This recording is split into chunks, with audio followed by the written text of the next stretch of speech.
Itigil yung hypocrisy na yan, yung pagkukunwari na yan. Talaga po ako nagsalita. Ako po, team player. Okay, pulaan niyo ako. No, ako'y kongresista, hindi ako nagsalita. Bakit? Kinakailangan maging team player ka eh. Kabahagi ka ng institusyon eh. Pero ngayon, hindi na po akong kabahagi. At huwag kayong magsasalita. Kayong mga kongresista, na you're in the right side of history, mahiya kayo ha. Kapag sinasabi nyo ng pananagutan, paggastos ng pondo ng gobyerno, mahiya po kayo. Huwag naman po magsisinungaling. Aminin ang aminin at huwag magmamalinis. Doon ako nabuwisit, kaya ako'y nagsalita. Now, paano yung confidential fund ni VP Sara? Yan po ay subject to repertorial requirement every quarter. Na walang ganyang requirement sa Kongreso. Huwag magmamalinis, huwag maging mapagpanggap, magpakatotoo lang po tayong lahat.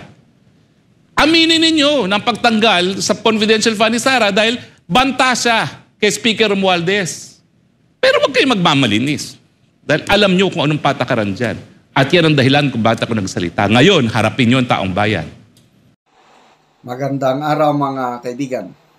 Ayun po, napakinggan natin si Atty. Roque sa kanyang programa sa SMNI na pinapasaringan niya, hindi niya diniritso, kailang ang tinatarget niya si Speaker Martin Romualdez at saka itong si Congresswoman Stella Quimbo. Kasi may statement noon yan si Congresswoman Quimbo na they are on the right side of history. Tama daw yung ginawa nila, Quimbo at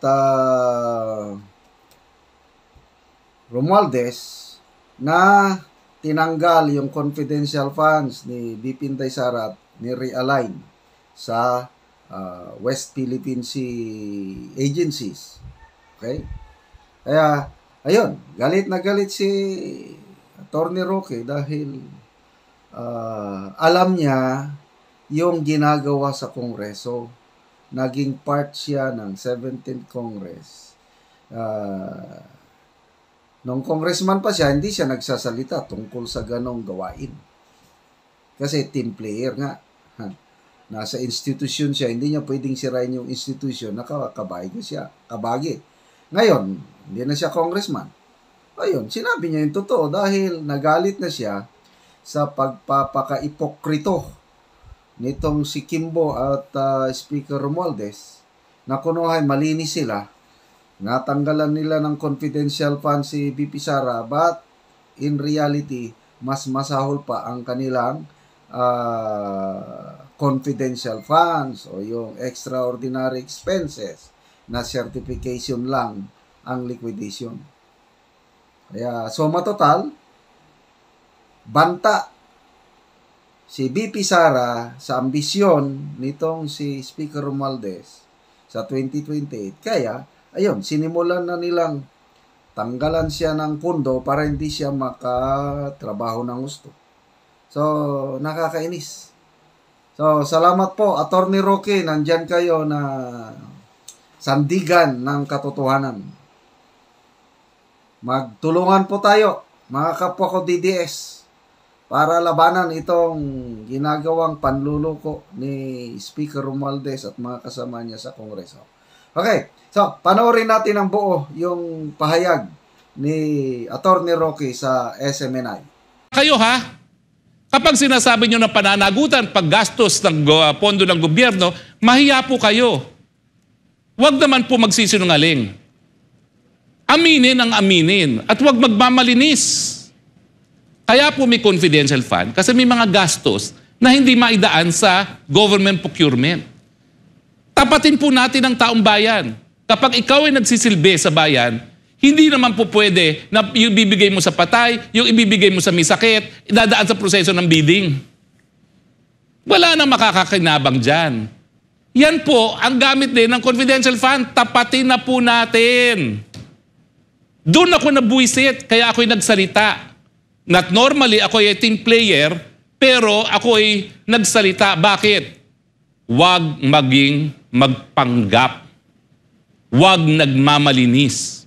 tanggapin ang katotohanan na kung ikaw ay politiko, pinupuntahan ka talaga para sa tulong at saan mo kukunin yun. Kung hindi din naman sa budget ng gobyerno. Sa akin po, walang masama dyan dahil ibinabalik mo sa tao. Pero ang punto po, dapat meron namang mekanismo na masiguro na babalik yan sa tao at hindi sa inyong sariling mga bulsa. Diba? At yan po ang wala ang Kongreso. Now, paano yung confidential fund ni VP Sara? Yan po ay subject to repertorial requirement every quarter. Na walang ganyang requirement sa Kongreso. Huwag magmamalinis, huwag maging mapagpanggap, magpakatotoo lang po tayong lahat. Aminin ninyo ng pagtanggal sa confidential fund ni Sara dahil banta siya kay Speaker Romualdez. Pero huwag kayo magmamalinis. Dahil alam nyo kung anong patakaran dyan. At yan ang dahilan kung bakit ako nagsalita. Ngayon, harapin nyo ang taong bayan. Diba? Nagsimula yan dahil gusto nyong sirain ang ating Vice President. Ngayon, ang nahuhusgahan, ang Kongreso. O, gusto nyo pa bang pag-usapan kung paano ang kita ng mga congressman sa infrastructure project? Mananahimik na muna ho ako. Kasi baka naman magpakatotoo na ang aking mga dating kasama sa Kamara. Attorney, basahin lang natin itong naging panig naman ni dating Senador Ping Lacson. Kaugnay nga dito sa allegation na legalized corruption. Nakalathala ito sa kanyang mismong website. No? There's no such thing as legalized corruption in Congress via a concurrent resolution, much less one with my involvement, as claimed by some sectors who are either misinformed or seeking to disinform or both. As a background, I was tasked to file the said resolution, concurrent resolution number 10, which actually sought more accountability by justifying the liquidation of funds through the submission receipts. Before this, lawmakers had been allowed to liquidate funds merely through certification since Congress reopened in 1987. Concurrent Resolution number 10, adopted in 2011, takes into account members of Congress extending immediate response and assistance to constituents aside our legislative work such as medical assistance, but is not inconsistent with Article 9D, Section 2 of the 1987 Constitution, where nothing can prevent the Commission on Audit of COA from exercising its post-audit function. Thus, while the concurrent resolution allows certification by individual legislators to disburse funds allocated to their respective offices, it does not excuse anyone from liquidating through official receipts and other verifiable documents, much less from being audited by the Commission on Audit, as nobody in government is exempted from COA audit. For the record, throughout my years in public service, I have always been consistent in complying with all the existing COA regulations, much more with the required submission of liquidation instruments when I was in the Senate. Thus, when the COA first conducted a special audit to Congress, I was the first one who submitted the receipts and related documents. Well, kaya nga po nananawagan ako sa aking kapatid na si Sas, no? Kapatid, talaga naman pong kilala natin ang pagkatao ni Senator Ping. Unfortunately, yung time na yon, siya talaga yung chairman ng Committee on Audit at kinailangan i-sponsor as chairman. No? Hindi naman niya kinakaila na meron talagang liquidation through certification. Ang sinasabi lang niya, nagkaroon ng compromise na up to 500,000 lamang ang subject to liquidation. Pero ako naman, ang pinagbuntong hinanga ko ay ang Kongreso. At sabi ko talaga kay Senator Ping, kahapon lang kami nagkausap, Sir, sa Kongreso po, walang kahit ano na liniliquidate. Now, ang sabi naman ni Senator Ping, well, ako talaga nag-liquidate ako beyond 500,000. Hindi ko alam kung sumunod ang iba. So siguro ang panawagan natin sa COA, COA, sino ba ho talaga ang nag-liquidate ng hindi lang by mere certification? Tingnan po natin, ilan ang nag-liquidate with actual receipts at hindi lamang by certification. Yan po ang hiling natin ngayon sa COA. Kasi nga, kapag sinabi yun nga po, ni Majority Floor Leader Darlipe, we are compliance with all COA rules and regulation. Kasi nga po, ang hinahanap lang ng COA, liquidation by certification. So tingnan natin kung ano nangyari dun sa compromise noong 2012 na hanggang 500,000 lang. Alam niyo yung 500,000 na threshold, kaya ang Congress hindi na nagli-liquidate. Eh, noong 2016 nga, hanggang 700,000 lang kami. So siguro sabi nila, wag na natin pansinin yung 200,000 na liquidation na yan. Eh, dahil napakaliit naman. Pero sa senador po talagang malaki. At hanggang ngayon po, kailangan buksan natin ang budget ng Senado para malaman natin kung magkano talaga yung lump sum na napupunta sa kanila. No? Pero yan pong panawagan natin. Wag po kayong maniwala na we are subject to audit. Opo, pero kailan ba kayo in-audit ng COA? Siyempre ang COA, takot din dahil pati sila kumukuha ng budget sa Kongreso.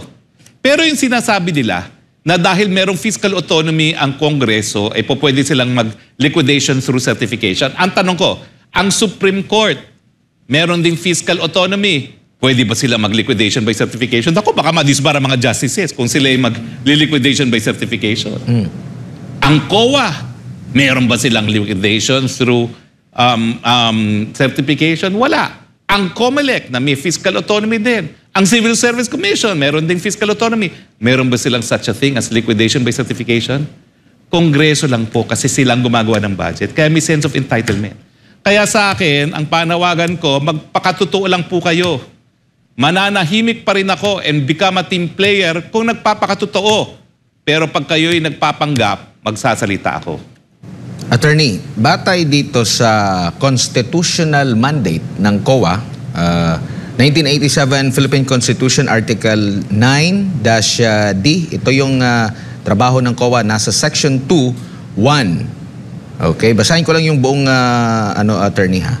The Commission on Audit shall have the power, authority, and duty to examine, audit, and settle all accounts pertaining to the revenue and receipts of and expenditures of uses of funds, property owned or held in trust by or pertaining to the government or any of its subdivisions, agencies, instrumentalities, including government-owned and controlled corporation with original charters on a post-audit basis, constitutional bodies, commissions, and offices that have been granted fiscal autonomy under this Constitution, autonomous state colleges and universities, other government-owned and controlled corporations and their subsidiaries, and such non-governmental entities receiving subsidy or equity directly or indirectly from or through the government, which are required by law or the granting institution to submit such audit as a condition of subsidy or equity.